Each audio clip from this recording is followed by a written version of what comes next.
So you just bought a brand new Kia Sorento and you're trying to figure out, how do I change the oil? This video is for you. Now, if you're like me, you'd much rather watch a video on how to do this than read the instruction manual. Well, I couldn't find one on the 2025, so I thought, well, I'll go ahead and make a video. And I hope this helps you, but I did read the book, and this is how we're doing it. Let's get into it. Ideally, you would pull your vehicle in your garage, but since we don't have one, we're going to use these Rhino ramps.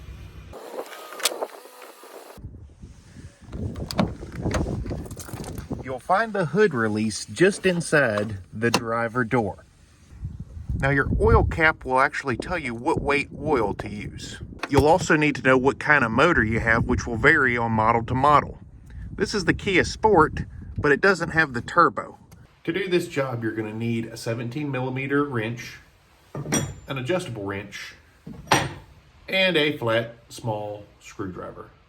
You're also going to need an 8mm hex, which is optional, but I'd recommend it, and you're going to see why. I'm speaking to you from the future right now. You're also going to want a 10mm socket. Under the hood, they like to put a plastic cover over everything now. 10mm metric socket to get these bolts loose.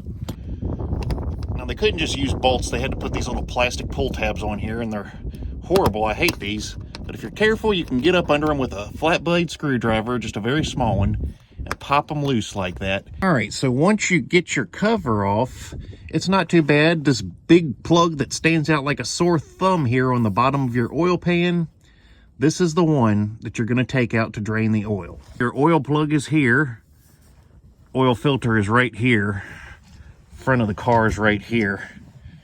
So they give it to you all right here where it's pretty easy to get to. Now, I think this is going to make one heck of a mess, but we'll see. Let's give it to Dickens here. Phew! There she comes. Now I'm going to use an adjustable wrench to take care of this oil filter here because it's just a plastic cover and it should not be that tight. It can't be.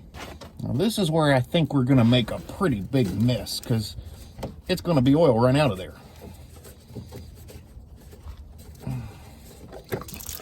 Oh! Darn you, Kia. Darn you, South Korea.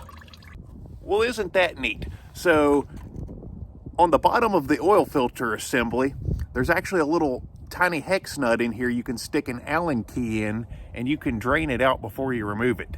That'll save you the mess we just had. I couldn't see that under the vehicle. This big nut here, the big part, is what you put the wrench on to unthread the filter canister lid. But that tiny little inside there is a hex nut, and you can pull this plug out of the middle, let all the oil squirt out neatly rather than dump all over you. How stupid.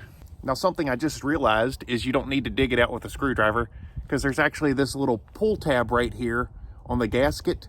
So it is directional. If you put the new one in, put it with this facing up, and you should be able to find that and yank it right out next time. All sorts of stuff we're learning here. This is great. You get this all cleaned up. You get your gasket pressed down in there. Oil filter just kind of snaps into place. It'll be a little loose, but you won't be able to pull it out. So that's how you'll know it's right. Then you just stick it up in and tighten. Now, in your glove box, you're going to have a Kia owner's manual. You flip to the back in section 9.9, there is a recommended lubricants and capacities chart on here. We've got the SmartStream G 2.5 GDI, which you saw stamped on the plastic cover of the motor. The only other option I have is the Turbo GDI. This does not have a turbo, unfortunately. The volume is 5.8 liters or 6.13 US quarts. So I bought 7 quarts. It's not going to take 7, but 6 wouldn't quite cut it.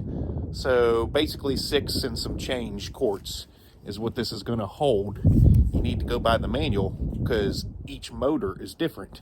And these come with a variety of different motors. I had the people at the store look this up to make sure I was getting the right one, and it was a perfect match. So this seems to be a winner. the S450 20XL. One thing about these filters is because they have that plastic cap, I'm probably going to let this thing run for about 2 minutes. I've wiped everything dry, and then I'm going to crawl back under and make sure everything is still dry before I put that big massive plastic cover back on that's in the way. And you know, the reason why is because you cannot over tighten these. You need to be very careful. Just put them on hand tight and just kind of snug it with the wrench just a little bit, because if you tighten these things crazy tight, you're going to crack them. And sometimes you may not even realize you cracked them, but what will happen is oil will seep out through that crack as the engine runs and builds pressure, and what will happen is you'll end up running your vehicle out of oil, and not good for the motor at all. So you want to try and catch it before you get going down the road. And that is how you change the Earl in your Kia.